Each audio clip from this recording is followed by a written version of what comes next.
मेरे दोस्त, इस वीडियो में बात करेंगे, अगर आपका अकाउंट किसी भी बैंक में है और किसी भी कारणवश साइबर सेल के थ्रू आपके अकाउंट को फ्रीज कर दिया गया, तो क्या उस सिचुएशन में आपको सरकारी नौकरी मिलने में प्रॉब्लम भी हो सकती है। यानी अगर आप गवर्नमेंट जॉब करना चाहते हैं तो उस सिचुएशन में गवर्नमेंट जॉब पाने में आपको कोई दिक्कत भी फ्यूचर में आ सकती है या नहीं, इस वीडियो में हम पूरे विस्तार से समझेंगे। क्योंकि काफी सारे यूजर्स बार बार ये सवाल हमसे पूछ रहे थे कि सर मेरा अकाउंट फ्रीज हो गया है, तो क्या मेरे को सरकारी नौकरी मिलने में दिक्कत आ सकती है। इस पार्टिकुलर डेट को मेरा वेरिफिकेशन है या फिर इस पार्टिकुलर डेट को मेरा ज्वाइनिंग लेटर आने वाला है, मतलब तरह तरह के सवाल पूछ रहे थे। तो क्या उस सिचुएशन में मेरे को जॉब मिलेगी या नहीं मिलेगी। तो भाई यह वीडियो खासकर हर एक स्टूडेंट के लिए बनाया गया है, तो इस वीडियो को आप लोग कंप्लीट देखिएगा, क्योंकि मैं आपको पूरे विस्तार से समझाऊंगा कि इस अकाउंट फ्रीज होने की वजह से आपको सरकारी नौकरी में प्रॉब्लम होगी या नहीं। तो लाइक और शेयर भी कर दीजिएगा। तो चलिए शुरू करते हैं। दोस्तों, सबसे पहले ये बात करते हैं कि आखिर में किसी भी यूजर्स का बैंक अकाउंट साइबर सेल के थ्रू या फिर पुलिस के थ्रू फ्रीज क्यों किया जाता है, इसके पीछे के क्या क्या रीजन हो सकते हैं। तो देखिए, वैसे तो मल्टीपल रीजन है, लेकिन अभी मैं आपको कुछ रीजन के बारे में क्लियर करता हूं, ताकि इस तरह का मिस्टेक आप लोग भूल से भी भूलकर ना करो। ठीक है, तो सबसे पहला रीजन है, अगर आपके बैंक अकाउंट में किसी भी तरह का फ्रॉड का पैसा या स्कैम का पैसा आ जाता है। अब इसका मतलब ये नहीं है कि आपने खुद स्कैम किया होगा या किसी के साथ फ्रॉड किया होगा तभी आपके अकाउंट में पैसे आएंगे, ऐसी कोई गारंटी नहीं है।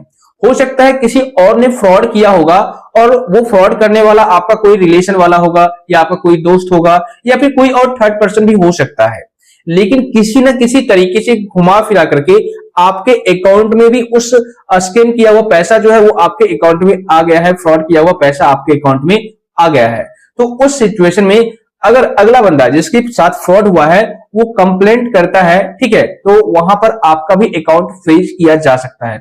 भले ही सेकंड लेयर में हो, थर्ड लेयर में हो, फोर्थ लेयर में हो, सेवंथ लेयर तक पुलिस वाले आपके अकाउंट को फ्रीज करते हैं। तो उस सिचुएशन में अगर सेवंथ लेयर के अंतर्गत आपका अकाउंट आ जाता है तो आपके अकाउंट को साइबर सेल के थ्रू, पुलिस वालों के थ्रू फ्रीज कर दिया जाता है। इसके अलावा सेकंड पॉइंट की बात करें तो बहुत बार स्कैमर्स क्या करते हैं, जिसने स्कैम किया है, फ्रॉड किया है, वो इनोसेंट लोगों को यानी निर्दोष लोगों का अकाउंट मिसयूज करते हैं। मतलब किसी न किसी तरीके से आपके अकाउंट का इस्तेमाल करते हैं फ्रॉड का पैसा घुमाने के लिए, फिराने के लिए। मींस कभी इस अकाउंट में डाल दिया, कभी उस अकाउंट में डाल दिया, कभी उस अकाउंट में डाल दिया। तो ऐसे में भी अगर आपका अकाउंट सस्पिशियस पकड़ा जाता है, ठीक है ना, उसमें गलत ट्रांजेक्शन पकड़ा जाता है, तो आपके अकाउंट को फ्रीज कर दिया जाएगा साइबर सेल के थ्रू, पुलिस वाले के थ्रू। उस सिचुएशन में आप अपने बैंक अकाउंट से किसी भी प्रकार का ट्रांजैक्शन नहीं कर पाएंगे। इसके अलावा नेक्स्ट पॉइंट की बात करें तो अगर आपके अकाउंट में बहुत बड़ा अमाउंट का ट्रांजैक्शन होना, जैसे कि बहुत ज्यादा पैसा आना या फिर जाना, आप खुद ट्रांसफर कर रहे हो या फिर आपके अकाउंट में बार बार बड़ा अमाउंट का ट्रांजैक्शन हो रहा है। इसके अलावा अननोन सोर्स से लार्ज अमाउंट आना, मतलब जिसका कोई सोर्स नहीं बनता और वहां से आपके अकाउंट में पैसे आ रहे हैं। इसके अलावा मान लीजिए इलीगल बेटिंग ऐप या गेमिंग ट्रांजैक्शन, कई बार मैंने आपको वीडियो में भी बताया है कि अगर आप किसी गेमिंग ऐप के थ्रू अपने अकाउंट में विड्रॉल लेते हैं या कोई बेटिंग ऐप वगैरह आता है, ठीक है, या कोई फेक इन्वेस्टमेंट ऐप आता है, वहां से अगर आप अपने अकाउंट में विड्रॉल लेते हैं तो उस सिचुएशन में भी आपके अकाउंट को फ्रीज किया जा सकता है साइबर सेल के थ्रू, पुलिस वालों के थ्रू। तो आपका अकाउंट पूरी तरह से फ्रीज हो जाएगा। आप अपने अकाउंट से ना तो पैसा निकाल सकते हैं, ना ही आप पैसा वहां पर जमा कर सकते हैं। इसके अलावा कोई भी पर्सन अगर आपके अकाउंट के अगेंस्ट कंप्लेंट करता है साइबर सेल के पोर्टल पर जाकर के कि यह जो अकाउंट है वो स्कैम में इन्वॉल्व है, इस अकाउंट में भी मेरा पैसा गया है, ठीक है, तो उस सिचुएशन में साइबर सेल वाले, पुलिस वाले बिना सोचे समझे, बिना देर किए आपके अकाउंट को फ्रीज कर देंगे। चाहे डेबिट फ्रीज कर देंगे या क्रेडिट फ्रीज कर देंगे या पूरी तरह से आपके अकाउंट को फ्रीज कर देंगे, ताकि आप अपने अकाउंट से कहीं पर भी ट्रांजैक्शन ना कर सको।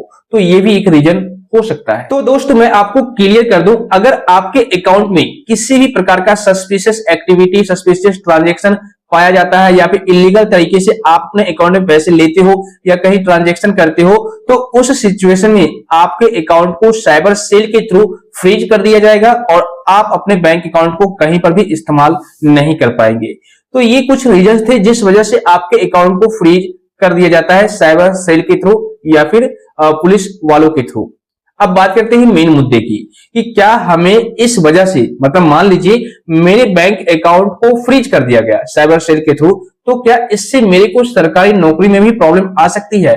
क्या मेरे को इस डेट को सरकारी नौकरी मिलने वाली है या फिर ज्वाइनिंग लेटर आने वाली है, ठीक है, तो उस सिचुएशन में मेरे को कोई प्रॉब्लम आएगी या नहीं आएगी, इसके बारे में समझ लीजिए। दोस्तों मैं आपको क्लियर कर दूं, सिर्फ बैंक अकाउंट फ्रीज होने से किसी भी गवर्नमेंट जॉब में यानी कि सरकारी जॉब में कोई भी डायरेक्ट प्रॉब्लम फेस करना नहीं पड़ता, क्योंकि अकाउंट फ्रीज होना क्रिमिनल केस फाइल करना नहीं होता। मतलब आपने किसी प्रकार का क्राइम तो नहीं किया है, ठीक है, या कोई और बड़ा काम तो नहीं कर दिया, कांड तो नहीं कर दिया जिससे आगे जाकर आपको प्रॉब्लम हो सकती है। आपका अकाउंट सिर्फ फ्रीज हुआ है, वो भी थर्ड फोर्थ फिफ्थ या सेवंथ लेयर में जाकर किसी भी कारण से आपके अकाउंट में पैसे आ गए, तब आपके अकाउंट को फ्रीज कर दिया जाता है। अकाउंट फ्रीज एक इन्वेस्टिगेशन स्टेप है, यानी अकाउंट फ्रीज होना एक इन्वेस्टिगेशन स्टेप होता है, ना कि पनिशमेंट होता है। मतलब आप शक के दायरे में आ चुके हो जिस वजह से आपके अकाउंट को फ्रीज किया गया है, बाद में उसे डिफ्रीज कर दिया जाएगा। अगर आप शक के दायरे में आए हो और वहां पर आप इनोसेंट पाए जाते हो तो फिर वहां पर आपके अकाउंट को डिफ्रीज कर दिया जाता है। इसके अलावा आपके ऊपर अगर एफआईआर या फिर चार्जेस शीट नहीं होती है तो उस सिचुएशन में आपके जॉब पर, सरकारी नौकरी पर कोई भी डायरेक्ट इफेक्ट नहीं पड़ता है। अब बात करते हैं कि सरकारी नौकरी में आपको प्रॉब्लम कब आ सकती है, ठीक है, तो भाई मैंने कुछ रीजंस नोट कर रखे हैं, वन बाय वन करके क्लियर कर देता हूं। सबसे पहला पॉइंट, अगर आपके ऊपर एफआईआर रजिस्टर्ड हो जाए, ठीक है, अगर साइबर सेल ने आपके खिलाफ प्रॉपर एफआईआर फाइल की है तो उस सिचुएशन में आपको सरकारी नौकरी में प्रॉब्लम आ जाएगी, ठीक है। इसके अलावा सेकंड पॉइंट की बात करें तो एफआईआर से आगे बढ़कर चार्जेस शीट कोर्ट में फाइल हो जाए आपके नाम से, तो उस सिचुएशन में भी आपको सरकारी जॉब में प्रॉब्लम हो सकती है। या फिर इसके अलावा मान लीजिए आप डायरेक्ट किसी फ्रॉड केसेस में पकड़े गए हो, यानी आप ही मेन ऐसे पर्सन हो जो कि डायरेक्ट आपने किसी के साथ फ्रॉड किया है, स्कैम किया है, ठीक है, या चीटिंग किया है मनी वगैरह, ओके, मतलब किसी न किसी तरीके से आपने किसी के साथ ठगा है पैसा या कोई और गलत काम किया है, तो उस सिचुएशन में आपको सरकारी नौकरी मिलने में प्रॉब्लम आ सकती है। तो दोस्तों यही कुछ रीजन थे जिस वजह से इन फ्यूचर आपको सरकारी नौकरी मिलने में प्रॉब्लम हो सकती है। लेकिन जो लोग ये पूछ रहे थे कि मेरा अकाउंट फ्रीज हो गया है या सेकंड लेयर में है, थर्ड लेयर में है या फिफ्थ लेयर में है, तो भाई क्या मेरे को गवर्नमेंट जॉब मिलने में कोई प्रॉब्लम भी होगी, तो भाई ऐसा कोई बात नहीं है। लेकिन हाँ, मैं आपको एक पॉइंट क्लियर कर दूं, अगर आप लोग स्टूडेंट हैं तो आप कभी भी गेमिंग ऐप को यूज ना करें, यानी अपने मोबाइल फोन में गेम ना खेलें। अगर आप एंटरटेनमेंट के लिए गेम खेलना ही चाहते हैं तो ऐसे ऐप से आप गेम खेलें जिसमें पैसा इन्वॉल्व ना हो, यानी एक भी रुपया वहां पर हमें ऐड करने की जरूरत ना पड़े, उस ऐप को आप इंस्टॉल करके गेम वगैरह खेल सकते हैं, ओके।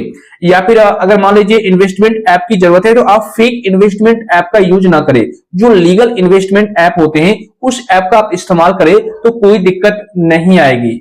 या फिर और भी बहुत सारे इलीगल तरीकों से ट्रांजैक्शन बहुत सारे यूजर्स करते हैं, स्टूडेंट लोग करते हैं, जैसे टेलीग्राम पर कोई टास्क कंप्लीट करना होता है और बोला जाता है मैं आपको इतने रुपए दूंगा, या कुछ लोग ये बोलते हैं कि इस एप्लीकेशन को इंस्टॉल कर लो, इस एप्लीकेशन को शेयर करने से, इंस्टॉल करने से इतना अमाउंट आपको मिल जाएगा। तो स्टूडेंट लाइफ में देखिए होता क्या है कि 2000-3000 बहुत बड़ी रकम हो जाती है पॉकेट खर्चे के लिए, ठीक है, तो हम लोग क्या करते हैं उस प्रोसेस को कर बैठते हैं जो हमें बताया जाता है। तो अगर आप उस तरह का एप्लीकेशन इंस्टॉल करते हैं, साइन अप करते हैं या वहां से ट्रांजैक्शन वगैरह करते हैं तो उस सिचुएशन में भी आपके अकाउंट को फ्रीज किया जा सकता है। तो ये सारी बातें हैं, अगर आप इन सारी बातों पर ध्यान रखेंगे तो आपका अकाउंट फ्रीज होगा ही नहीं। और जहां तक बात रही सरकारी नौकरी मिलने की, तो भाई इससे कोई डायरेक्ट इफेक्ट नहीं पड़ता है। हाँ, कभी कभी ये होता है कि मान लीजिए आपको ये बोला गया कि इस अकाउंट में आपकी सैलरी आएगी, आप ये अकाउंट मेरे को दीजिए। मान लीजिए आपको किसी में जॉब लग गया हो और वहां पर आपको बताया जाता है कि आप अपना अकाउंट नंबर दीजिए जिसमें आपको सैलरी हर महीने भेजी जाएगी। अब वही अकाउंट आपका फ्रीज हो रखा है तो वहां पर तो प्रॉब्लम आएगी ना, मतलब आप उस अकाउंट को आप दे नहीं सकोगे, दूसरा अकाउंट आपको ओपन करवाना पड़ेगा। तो भाई ये दिक्कत आ सकती है इन फ्यूचर, तो आप ऐसा काम ही ना करें जिससे कि आपको ये प्रॉब्लम फेस करना पड़ जाए। दोस्त अगर आपको यह वीडियो पसंद आया हो तो वीडियो को लाइक कीजिए, शेयर कीजिए और ऐसे ही नॉलेजेबल कंटेंट आसान भाषा में देखने के लिए चैनल को सब्सक्राइब करके नोटिफिकेशन बिल को दबा दीजिए। और अगर आपको किसी भी प्रकार का कोई डाउट है, कोई सवाल है, तो बेशक आप नीचे कमेंट कर दीजिए या टेलीग्राम ग्रुप का लिंक डिस्क्रिप्शन बॉक्स में मिल जाएगा, वहां पर जाके ज्वाइन कीजिए, फॉलो कीजिए। क्योंकि आपको पता है इस YouTube चैनल पर आपकी छोटी हो या बड़ी प्रॉब्लम, उसका सॉल्यूशन सबसे सिंपल और लेटेस्ट प्रोसेस में देखने को मिल जाता है।